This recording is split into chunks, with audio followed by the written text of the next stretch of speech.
Assalamualaikum warahmatullahi wabarakatuh. Halo semuanya teman-teman, selamat siang, selamat datang kembali di channel kesayangan kita, channel Ilo Entry, dan masih bersama saya Ilo. Dimanapun teman-teman berada, semoga teman-teman selalu dalam keadaan sehat walafiat tanpa kekurangan satu apapun. Amin amin ya robbal alamin. Pada kesempatan yang baik ini kami masih akan membawakan kisah dari Yudarian, dan ini adalah part 3, di mana part 3 ini adalah part tamat ya, endingnya. Wah, makin penasaran aja untuk bagaimana sih endingnya. Tapi sebelum kita masuk ke dalam kisahnya, buat teman-teman mungkin yang belum subscribe ya, bisa diklik dulu tombol subscribe-nya. Jangan lupa lonceng notifikasinya dinyalakan agar teman-teman selalu mendapatkan notifikasi dari konten-konten yang akan kami upload di setiap harinya. Dan untuk channel Lilo Entry kami upload setiap hari teman-teman ya, setiap siang jam 12 siang waktu Indonesia bagian Barat. Gak pakai berlama-lama lagi, pasti udah gak sabaran kan untuk masuk ke dalam kisahnya. Dari halaman belakang rumah Bang Ilo, kita langsung masuk ke dalam kisahnya.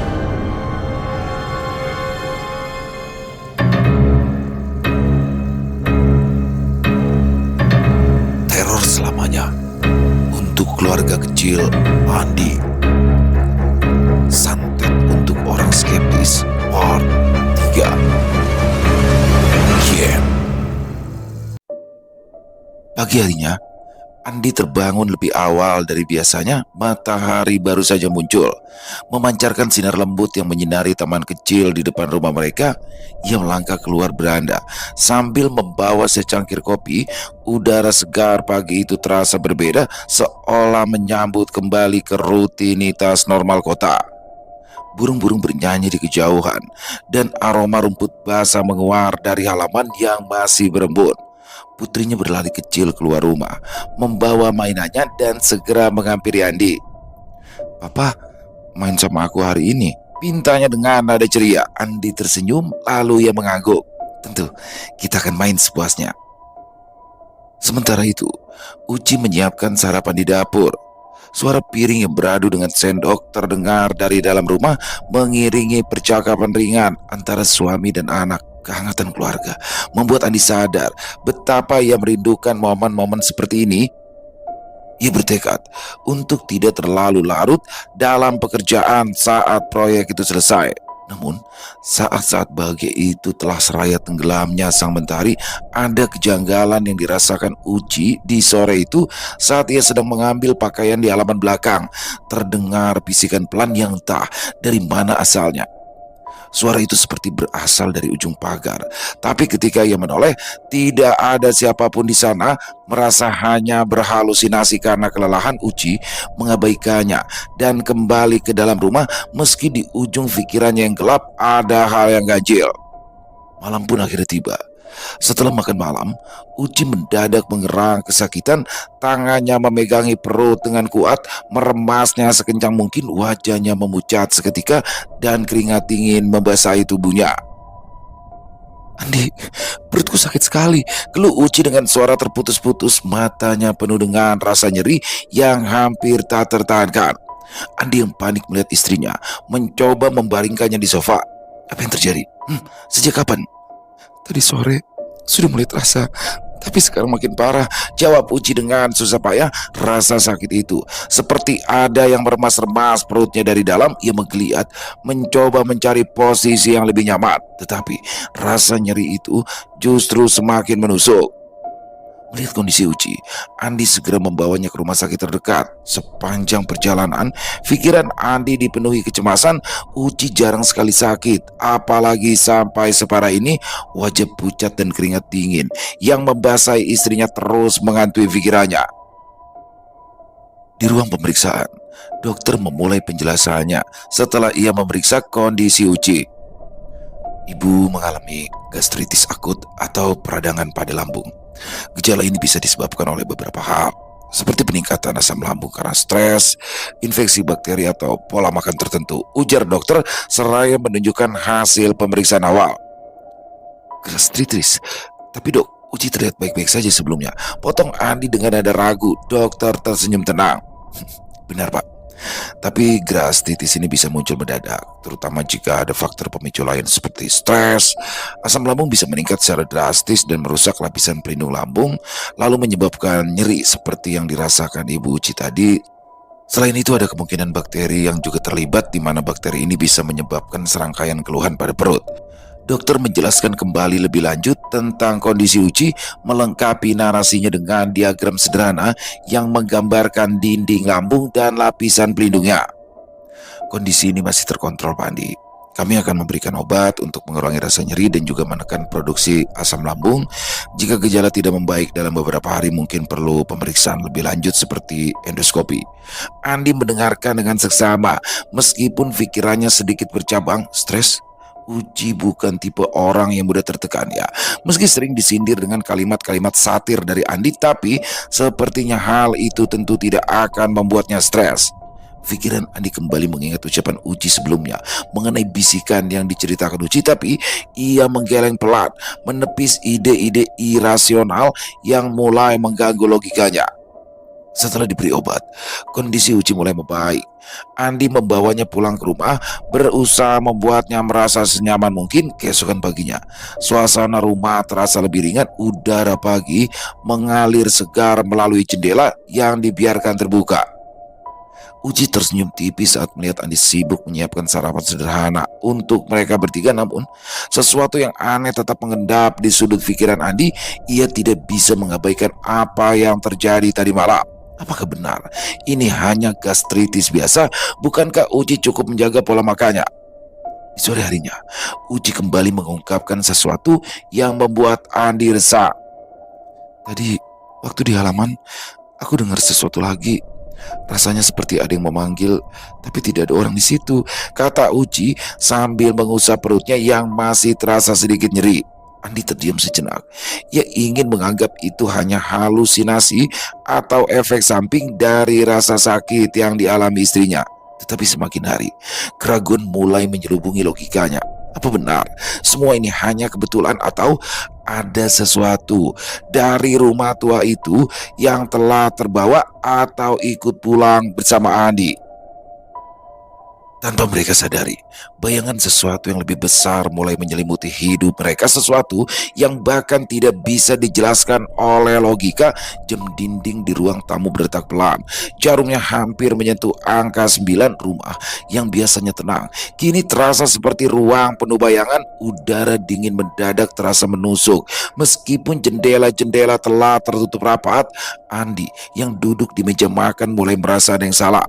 Pusing tiba-tiba menyerang, seperti gelombang ombak yang menghantam. Dunia seolah bergoyang, membuat Andi kehilangan keseimbangan. Ia memegang kepalanya erat-erat, berusaha menenangkan diri, tetapi rasa mual mulai merayap tenggorokannya. Andi berlari ke kamar mandi.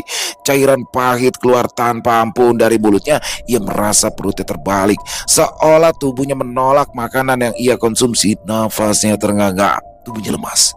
Dan saat ia bercermin, matanya membelalak. Bayangan hitam besar dengan taring panjang dan tanduk yang menjulang tampak berdiri di belakangnya. Hanya sesaat, tetapi cukup membuat jantungnya berdetak kencang. Ia menoleh dengan cepat, kosong, tidak ada apa-apa. Ia segera membasuh wajahnya, memastikan tadi adalah hal yang tidak semestinya muncul di pikirannya. Namun, sesaat ia membuka mata, yang ia lihat dari cermin adalah dirinya sendiri dengan wajah menyeringai, mengikuti gerakan Andi yang asli. Matanya hitam dan besar, lengannya perlahan terangkat dan jarinya menunjuk ke arah belakang. Andi jelas merasa takut. Bohong jika ia masih berpikir itu hanyalah halusinasi.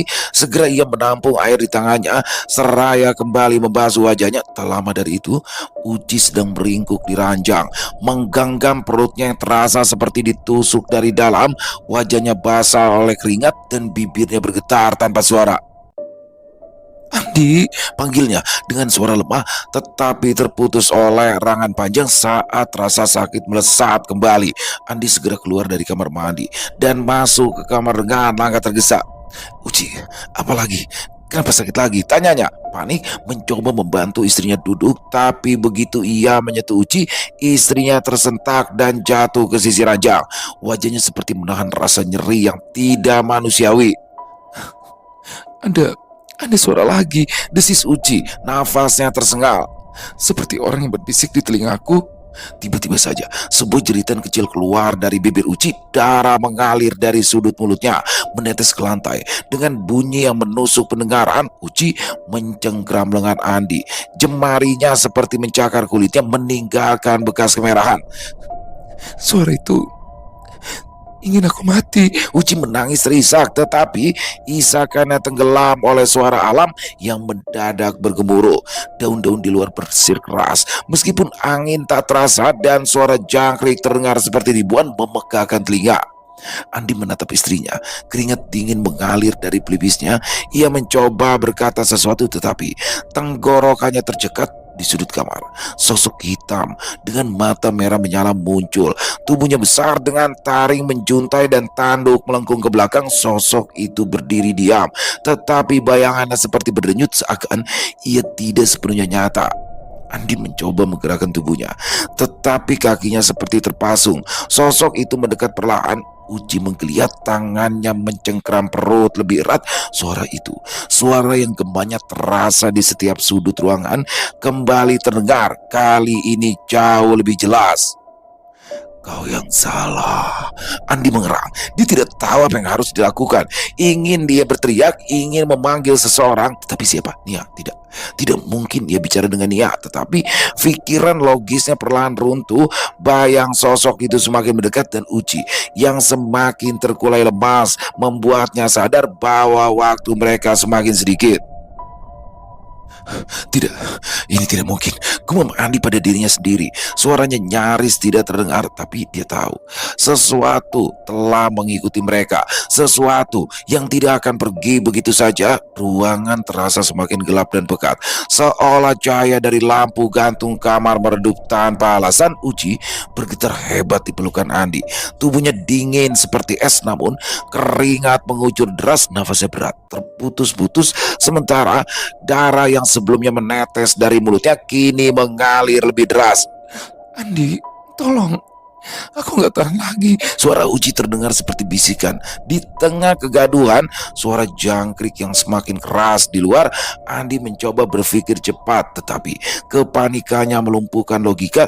Ia mengangkat tubuh Uci, hendak membawanya keluar dari kamar, tetapi langkahnya terhenti dari jendela kamar. Bayangan sosok hitam itu teriak lagi. Kali ini lebih dekat. Mata merahnya menatap lurus ke arah mereka, penuh dengan kebencian. Sosok itu tidak hanya berdiri, tetapi bergerak merangkak perlahan di kaca jendela, seolah mencari jalan untuk masuk. Andi, suara Uci terdengar parau. Ia mencengkram erat lengan suaminya. Dia di sini. Dia mau. Andi memalingkan pandangannya dari jendela ke arah istrinya. Wajah Uci kini lebih pucat, hampir tanpa warna. Bibirnya bergetar seperti hendak mengatakan sesuatu, tapi yang keluar adalah jeritan melengking. Tubuhnya terempas keranjang, seolah ada kekuatan tak terlihat yang menariknya dari balik tubuh Uci yang menggeliat kesakitan. Sosok itu muncul lagi, dan kali ini lebih nyata. Tubuhnya semakin besar, kulitnya semakin hitam legam dengan taring yang tampak tajam dan berkilauan di bawah sisa cahaya. Kedua tanduknya menjulang seperti cabang pohon mati, dan dari tubuhnya keluar suara geraman rendah yang bergema hingga ke dinding kamar. Andi terperangah, mulutnya terbuka, tetapi tidak ada kata-kata yang keluar. Tangannya gemetar saat ia mencoba menarik Uci dari ranjang, namun tubuh Uci terasa begitu berat, seolah-olah ada sesuatu yang menahannya di tempat. Lepaskan dia! Suara Andi akhirnya pecah. Ia berteriak dengan kekuatan penuh. Meskipun hatinya sendiri dipenuhi rasa takut, sosok itu berhenti sejenak, menatap Andi dengan mata yang menyala. Senyum menyeramkan terpancar di wajah gelapnya, memperlihatkan taring yang kotor dan berdarah. Suaranya bergema rendah tetapi tajam, seperti pisau yang menembus gendang telinga perlahan-lahan. Kau yang membawanya. Kau yang akan menanggungnya. Sekali lagi, tubuh Uci terangkat sedikit dari ranjang. Punggungnya melengkung dengan sudut yang tidak mungkin manusia lakukan. Matanya menghitam sekilas. Suara serak basah mengorok terdengar dari kerongkongan. Darah mulai mengalir dari sudut matanya, bercampur dengan air mata, membuat Andi semakin gila. Andi berlari keluar kamar, mengambil air dari dapur dengan tergesa tangannya gemetar hebat, hampir menjatuhkan mangkuk yang ia pegang. Ketika kembali ke kamar, sosok itu menghilang. Namun, Uci masih terkulai lemah, nafasnya terengah-engah. Di dinding, bercak darah membentuk pola, seperti tangan yang menjakar 5 garis panjang yang memanjang dari sudut ke sudut. Andi, suara Uci lemah. Andi mendekatinya, menyekat darah dari wajah istrinya dengan kain basah, tapi matanya tertuju menatap ke dinding, ke pola yang seakan berdenyut seperti hidup. Tanpa Andi sadari, air matanya ikut menetes. Aku tidak tahu. Aku tidak tahu harus bagaimana, Uci. Aku tidak mengerti ini apa. Andi berkata dengan suara putus asa. Untuk pertama kalinya, logikanya benar-benar hancur. Tidak ada penjelasan medis, tidak ada alasan rasional yang bisa menjelaskan apa yang terjadi. Di luar kamar, suara pintu yang bergeser sendiri terdengar, lalu diikuti oleh suara langkah berat yang mendekat. Andi menoleh, melihat pintu kamar mereka yang perlahan-lahan terbuka dengan sendirinya. Ning. Lalu suara itu datang lagi. Suara geraman dalam menggetarkan dinding, seolah sesuatu yang besar sedang merayap mendekat. Sosok itu kembali muncul di ambang pintu, lebih besar dari sebelumnya, dengan tangan panjang yang menyeret lantai. Kali ini ia tidak hanya menatap. Dia bergerak masuk, menutupi cahaya dari luar, memenuhi ruangan dengan bayangan yang mencekik. Sepersekian detik, sosok itu berubah menjadi Andi. Uci berteriak lagi, suaranya hampir hilang ditelan rasa sakit. Andi dengan segala keberaniannya yang tersisa berdiri di depan ranjang menghadapi sosok itu. Tapi untuk pertama kalinya dalam hidupnya, dia tahu logikanya tidak akan menyelamatkannya malam ini. Setelah jeritan Uci mereda, sosok hitam bertaring itu tiba-tiba saja berhenti. Udara di kamar mendadak membeku dan suara geramnya lenyap seolah disedot ke dalam kekosongan. Andi hanya berdiri terpaku, jantungnya berdebar begitu kencang hingga terasa di telinga. Sosok itu menatapnya untuk sesaat lagi, lalu menghilang begitu saja seperti kabut yang tertiup angin. Keheningan menggantung di kamar, terlalu sunyi, seperti dunia telah berhenti bergerak. Andi memandangi Uci yang kini terkulai lemah di atas ranjang. Wajah pucat istrinya perlahan kembali ke warna normal, dan nafasnya mulai teratur. Rasa sakit yang tadi menguasai Uci lenyap, seolah tidak pernah ada. Tetapi tubuhnya terlalu lemah untuk bertahan. Uci tak sadarkan diri, meninggalkan Andi sendiri dengan pikirannya yang kacau. Jam sudah menunjukkan pukul 2 dini hari. Andi masih duduk di sisi ranjang, menatap wajah Uci dengan pandangan kosong. Kengerian yang baru saja terjadi terus berputar di kepalanya seperti kaset yang rusak. Ia mencoba menenangkan diri, tetapi rasa takut itu tidak pergi. Lalu ia merasakan sesuatu, sebuah sensasi aneh di kulitnya. Ya, seperti ada sesuatu yang merayap. Andi menggaruk lengannya dengan cepat, tetapi rasa itu pindah ke bahunya. Ia menggaruk lagi, dan rasa itu kini muncul di punggungnya, di lehernya, di perutnya, bergerak dengan cepat seperti makhluk hidup. Andi, bisikannya sendiri terdengar menggema di ruangan yang sunyi. Tangannya yang gemetar kini mencakar kulitnya. Benda-benda kecil berwarna hitam mulai keluar. Mereka bergerak cepat seperti kawanan semut atau kutu, memanja tubuhnya, menyebar ke seluruh permukaan kulit. Andi berteriak, mencoba menyekam mereka dengan tangan, tetapi kawanan itu bertambah banyak, melingkari tubuhnya seperti gelombang pasang. Rasa gatal berubah menjadi rasa sakit, seolah makhluk-makhluk itu menggigitnya dari dalam. Andi merangkak ke lantai, menahan tubuhnya yang bergetar. Mulutnya terbuka lebar, ingin ia berteriak lagi, tetapi dari tenggorokannya ia merasakan hal yang lebih mengerikan. Ada sesuatu yang merangkak ke atas, mencoba keluar. Ia memuntahkan cairan hitam pekat, dan cairan itu keluar lebih banyak. Makhluk-makhluk kecil menjalar ke lantai dengan cepat seperti api yang membakar rumput kering. Andi berteriak, kali ini sekuat tenaga, memanggil nama Uci. Uci, tolong, Suaranya menggema di kamar, tetapi Uci tidak bergeming. Ia masih tertidur, wajahnya tenang, seolah tidak pernah merasakan kengerian yang baru saja terjadi. Andi mencoba mendekatinya, tetapi tubuhnya seperti tidak lagi miliknya. Setiap otot terasa berat, setiap sendi terasa nyeri. Makhluk-makhluk itu kini seakan menggali ke dalam tubuhnya, membuat jalan sendiri di bawah kulitnya. Dalam puncak rasa sakit itu, tiba-tiba semuanya berhenti. Makhluk-makhluk itu lenyap, suara mereka hilang, menyisakan bayangan dirinya sendiri yang melambaikan tangan seraya menjauh di lahap kegelapan. Andi terjatuh ke lantai, berkeringat dengan nafas tersengal. Ia memandangi tubuhnya, tetapi tidak ada jejak dari makhluk-makhluk itu, hanya rasa gatal samar yang tertinggal. Andi mengusap mata. Ia masih di bawah ranjang, tubuhnya basah dengan keringat. Ruangan itu terang benderang oleh sinar matahari pagi yang menyusup melalui jendela. Uci terbaring di sampingnya, nafas lembut, wajahnya terlihat damai. Andi duduk perlahan, jantungnya masih berdetak kencang. Ia memandangi tangannya, tidak ada luka, tidak ada makhluk aneh. Ia menyentuh wajahnya, mencoba memastikan bahwa ia benar-benar terjaga, dan benar. Semuanya terasa begitu nyata, bahkan terlalu nyata. Ia menoleh ke arah Uci lagi, menggenggam tangan istrinya dengan erat, mencoba ketenangan. Di ujung pintu, Nadia sedang mengintip orang tuanya yang baru saja bangun dengan keringat mengucur. "Nadia, sini. Kenapa sudah bangun?" Sapa Andi kepada Nadia.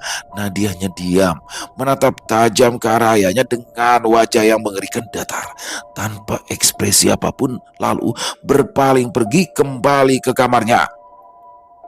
Andi tidak memikirkannya dan mengabaikannya. Semua itu rupanya belum usai. Malam-malam berikutnya menjadi neraka dunia bagi Andi dan Uci. Apa yang semula terasa seperti mimpi buruk kini sepenuhnya mengambil alih hidup mereka. Uci yang sejak malam itu mulai mengerang. Setiap kali matahari terbenam kini menjadi bayangan dirinya yang dulu. Perutnya semakin membengkak, seperti ada sesuatu yang sedang ia kandung dan tumbuh di dalamnya. Suara-suara aneh mulai terdengar dari tubuhnya. Suara bisikan seperti tawa yang jauh. "Uci, bertahanlah." Suara Andi terdengar parau, matanya merah, kelopak matanya bengkak karena tidak tidur selama berhari-hari. Namun Uci hanya menggeliat di atas kasur, erangan kesakitannya menusuk hingga ke tulang. Andi tidak lagi peduli pada proyek rumah tua itu. Semua tanggung jawab ia serahkan kepada Nia yang menerima kabar itu dengan nada sinis. "Hmm, kamu kabur ya, Andi?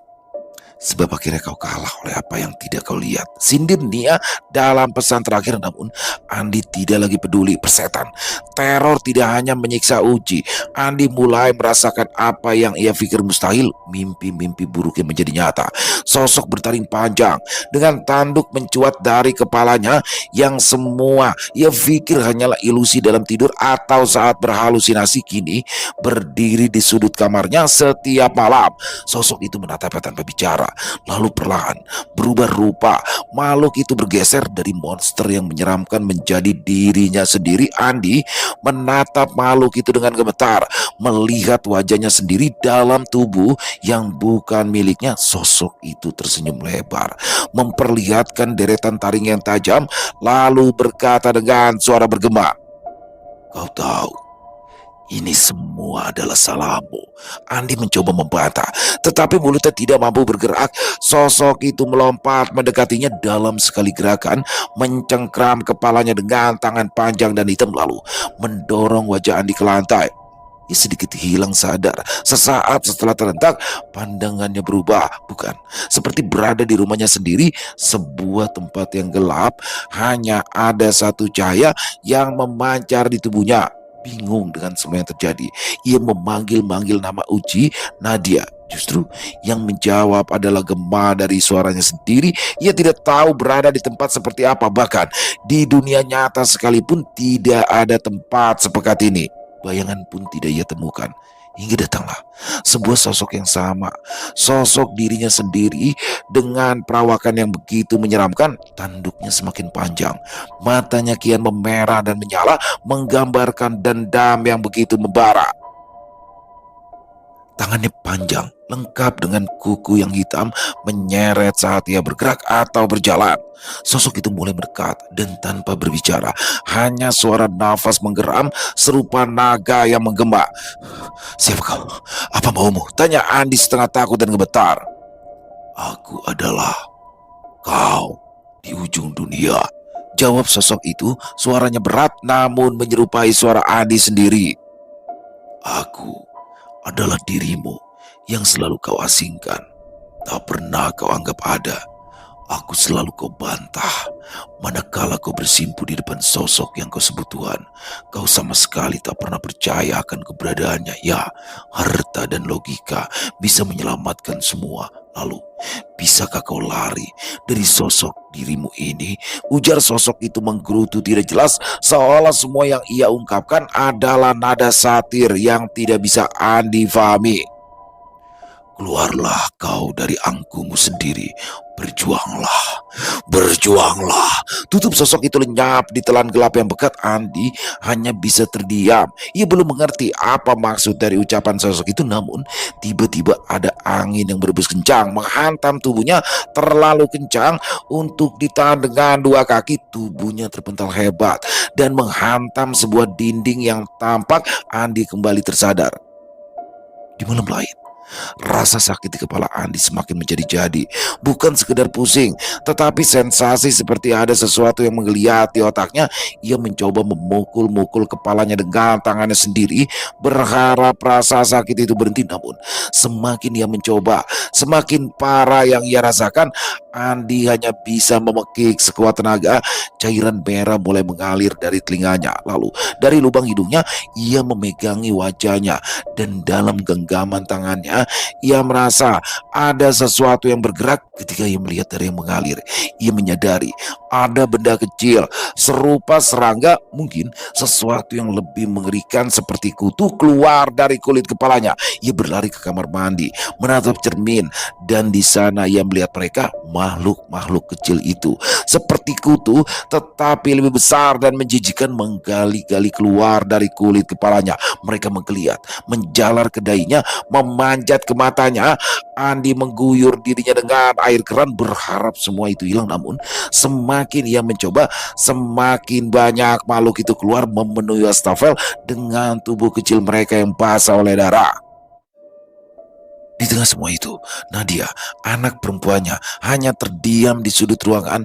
Mata besar Nadia tidak pernah lepas dari tubuh Uci yang kini hanya bisa menggeliat lemah di kasur. "Ayah," suara lirih Nadia akhirnya memecah keheningan. "Aku ingin bicara." Andi yang masih terengah-engah memalingkan wajah. Ia mendekati Nadia, berlutut di hadapannya, mencoba menenangkan gadis kecil itu. Namun ada sesuatu yang aneh pada sorot mata Nadia, sesuatu yang tidak pernah ia lihat sebelumnya. "Waktu ayah sudah di rumah," Nadia mulai dengan suara kecil, "Nadia mendengar suara-suara mereka seperti berbicara kepadaku." Apa? Apa maksudmu, nak? Andi berusaha tetap tenang di tengah gatal yang mengerubung kepalanya. "Mereka bilang ayah membawa sesuatu dari sana. Mereka bilang benda itu ingin tinggal di sini." Andi tercekat. Ia mengingat bungkusan kain itu, benda yang dulu ditemukannya di lantai rumah itu, benda yang ia serahkan kepada Nia dengan penuh keangkuhan, seolah tak ada artinya. "Mereka bilang ingin tinggal di rumah kita. Jadi waktu ayah sama ibu tidur, mereka bilang untuk mengambil benda itu yang ada di tas ayah. Lalu mereka meminta untuk ditanam di bagian rumah belakang supaya mereka bisa main sama aku, ayah juga ibu. Tuh, mereka sedang main sama ibu. Mereka sedang menggelitik perut ibu," ujar Nadia polos dengan wajah tak berdosa. "Nah, mereka itu jahat. Di mana? Di mana kamu kubur benda itu? Ayo, beritahu ayah," tanya Andi sedikit bernada tinggi. Nadia hanya menggeleng, seakan mulutnya sengaja dikunci untuk tidak membeberkan sesuatu.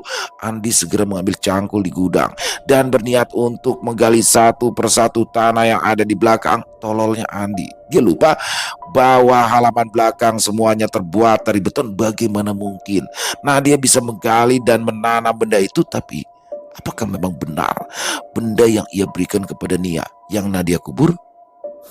Logika Andi kini berseberangan. Ia sudah tidak lagi mampu menganalisa mana yang nyata dan mana yang tidak. Sosok-sosok aneh mulai terlihat lebih nyata dan sering menampakkan diri kepada Andi. Takut jelas bohong jika Andi tidak merasa takut. Nadia, beritahu ayah, di mana kamu kubur benda itu? Tanya Andi kini sedikit membentak Nadia, yang mendengar justru ketakutan. Lalu lari terbirit-birit menggendong bonekanya, mengunci kamar dari dalam. Andi tidak tinggal diam. Ia mengejar dan menggedor-gedor kamar Nadia. Tapi saat semakin kuat Andi menggedor pintu kamar Nadia, kepalanya seakan dihantam oleh benda yang keras seraya dengan ketukan yang ia buat. Kepalanya semakin gatal. Ia kembali merintih kesakitan. Sosok-sosok yang berseliweran di hadapannya hanya bisa tertawa, seperti mengejek tubuh Andi yang rentah. Andi merangkak menuju kamar dan terkejut saat melihat apa yang ada di hadapannya. Uci yang masih terbaring lemah dan beringis kesakitan dikerubungi oleh sosok-sosok anak kecil yang sedang menggerogoti perut Uci. Wujudnya seperti anak kecil pada umumnya, namun telinganya panjang, matanya besar seperti ingin lepas, giginya runcing dari ujung hingga geraham. Makhluk jahanam, pergi dari sana, jangan ganggu istriku, teriak Andi terputus seraya menahan rasa sakit yang masih ia rasakan di kepala. Tapi seperti halnya Andi sebelumnya, makhluk itu tidak peduli, bahkan seperti tidak melihat adanya Andi di sana. Di luar rumah, angin berhembus dengan keras, mengguncang jendela rumah. Suara seperti geraman hewan mulai terdengar lagi, kali ini lebih dekat, lebih nyata. Andi berdiri dengan gemetar, matanya menyapu ruangan, tetapi tidak ada yang bisa ia lakukan. Di dalam kamar, Uci yang tadi diam mulai menggeliat. Suaranya berubah, bukan lagi suara manusia. Ia menoleh dengan kepala yang berputar, matanya tidak lagi terlihat normal. Kau memang layak menerima ini. Andi tidak tahu harus lari kemana. Rumahnya kini menjadi jebakan yang tidak bisa ia tinggalkan. Malam itu berakhir dengan gelapnya masing-masing pandangan, entah karena demit yang sudah lelah mengganggu mereka, atau justru Andi dan Uci yang sudah kelelahan merasakan hal yang sakit dan mengerikan. Hari setelahnya, suara bel pintu rumah Andi berbunyi pelan, memecah keheningan yang selama beberapa hari terakhir menjadi latar hidup mereka. Nia berdiri di depan pintu, membawa kantong plastik berisikan buah-buahan. Wajahnya terlihat lebih tegang dari biasa. Ada kesan gelisah yang sulit ia sembunyikan. Andi membuka pintu, menatap Nia dengan sorot mata penuh kelelahan dan rasa curiga. Apa mau Nia? Proyek sudah selesai kan? Aku datang untuk menyenguk, jawab Nia mencoba terdengar tulus. Aku mendengar Uci sakit, ya aku hanya ingin memastikan semuanya baik-baik saja. Andi mendengus setengah tak percaya, tapi ia membiarkan dia masuk. Uci terbaring di sofa ruang tamu, nafasnya masih berat, meski kini ia tampak sedikit lebih tenang. Nadia bermain di sudut ruangan, menggambar dengan krayon di buku gambarnya. Setelah beberapa basa-basi yang canggung, Nia akhirnya membuka percakapan yang lebih serius. Dengar Andi, kata Nia dengan nada hati-hati. Aku tahu, kamu sedang mengalami sesuatu yang sulit untuk bisa kamu jelaskan dengan otak menungmu itu. Tapi aku harus mengakui sesuatu. Andi menatapnya dengan alis mengernyit. Apalagi? Jangan bilang ini tentang proyek. Bukan? Jawabnya cepat. Ia menarik nafas panjang. Kamu ingat kain yang kita temukan di rumah itu? Andi mengangguk meski sorot matanya menunjukkan kebingungan.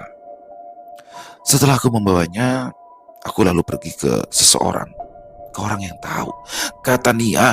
Kini suaranya semakin pelan. Andi mendengus sinis, tapi Nia melanjutkan. Aku hanya ingin mengerjaimu, Andi. Bukan untuk hal serius. Aku hanya ingin kamu merasakan sedikit ketidakberdayaan karena kamu yang selalu berpikir jika semua bisa diselesaikan dengan logika. Aku benar-benar tidak pernah berniat untuk membuat ini jadi. Apa yang kamu lakukan? Potong Andi dengan nada dingin. Dia menunduk, merasa bersalah. Aku meminta orang itu untuk memberikan sedikit pelajaran untukmu. Tapi hanya untuk kamu, bukan untuk Uci. Nia mendongakkan kepalanya, seakan terbawa pada cerita beberapa hari yang telah lewat. Saat Nia menerima kain itu dari Andi, ia lalu membawa bungkusan kain itu ke seseorang yang cukup tahu akan hal seperti itu, orang yang sebenarnya dekat dengan Nia, Andi, dan yang lainnya. Orang itu adalah orang yang ikut bekerja mengerjakan proyek, orang yang merasa sakit hati dengan tingkah laku Andi. Baskoro lah orangnya. Rupanya, ia sempat menyimpan dendam terhadap Andi, namun tidak ia lakukan secara langsung saat itu juga. Baskoro hanya menyimpannya di dalam lubuk hati yang paling dalam dan menunggu sesuatu yang tidak disangka akan datang membantunya membalas dendam yang sebenarnya terhitung sangat sepele. Nasib baik atau buruk justru datang ke Baskoro.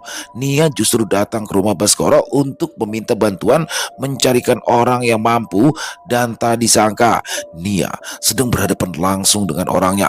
Baskoro memang bukanlah dukun, melainkan hanyalah orang yang sakit hati dan kebetulan tahu cara-cara melukai tanpa menyentuh.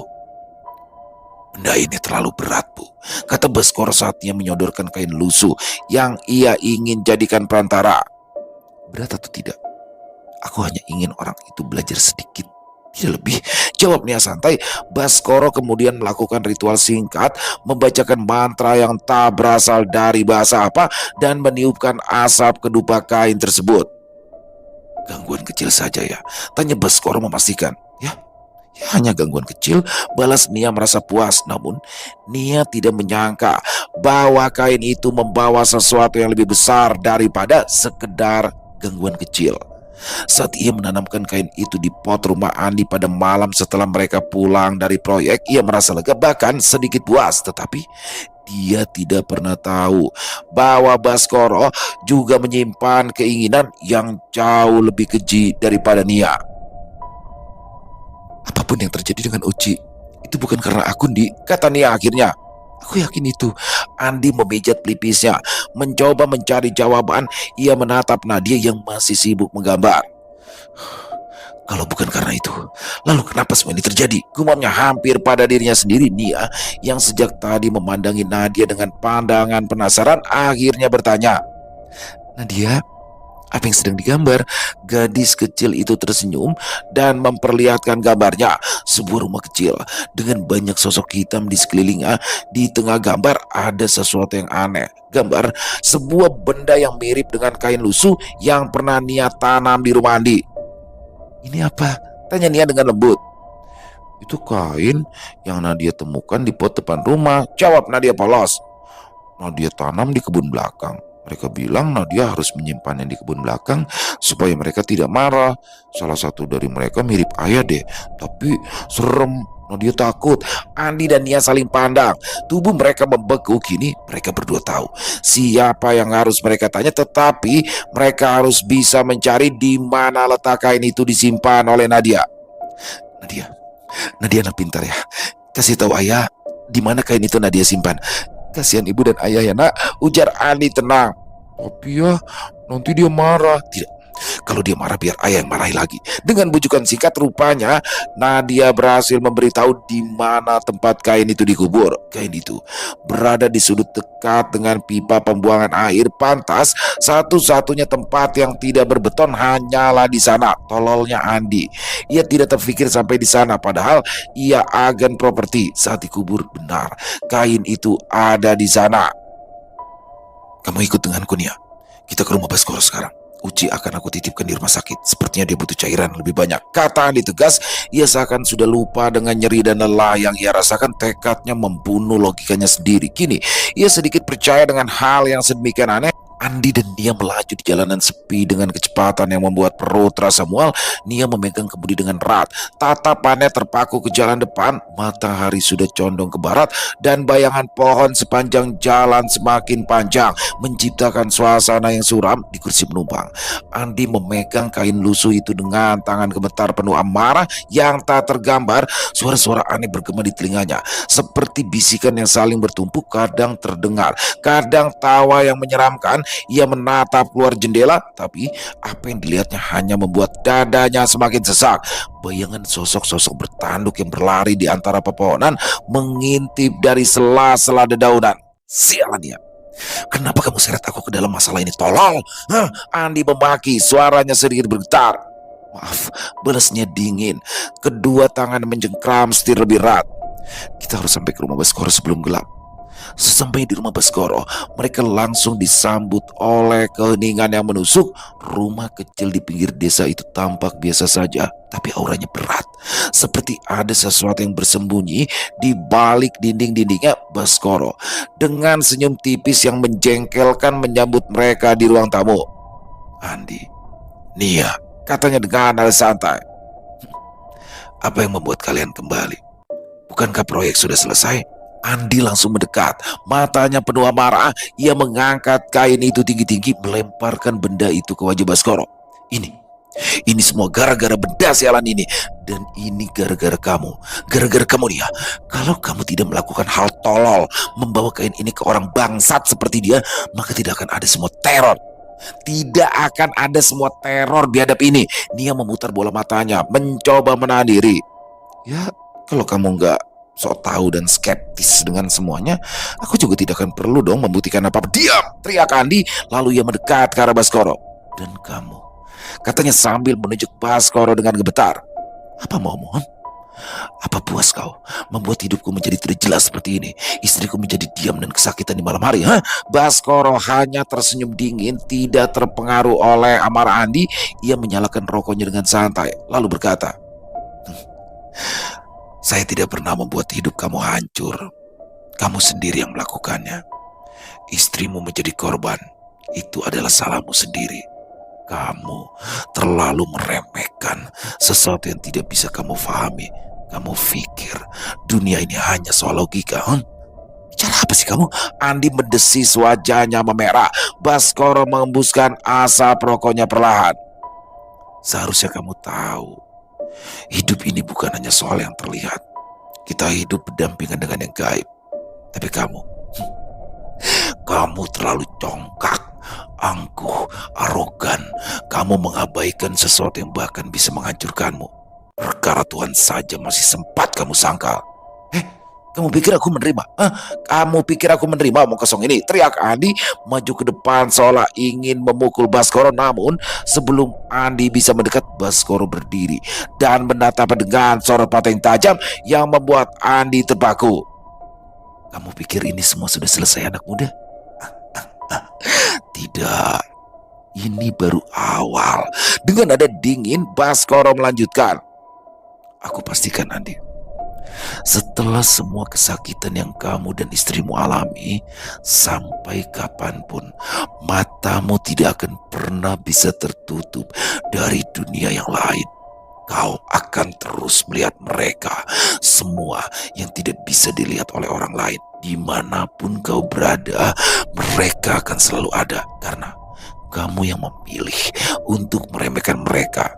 Aku buktikan sekarang bahwa mereka ada." Ruangan itu terasa bergetar seiring kata-kata dari Baskoro. Nia menatap Baskoro dengan wajah pucat sementara Andi terjatuh ke lantai. Tubuhnya lemas seketika bak lumpuh. Dia ingin berteriak tapi tidak ada suara yang keluar. Dan saat mereka meninggalkan rumah Baskoro dengan amarah yang belum sempat mereda, matahari sudah terbenam.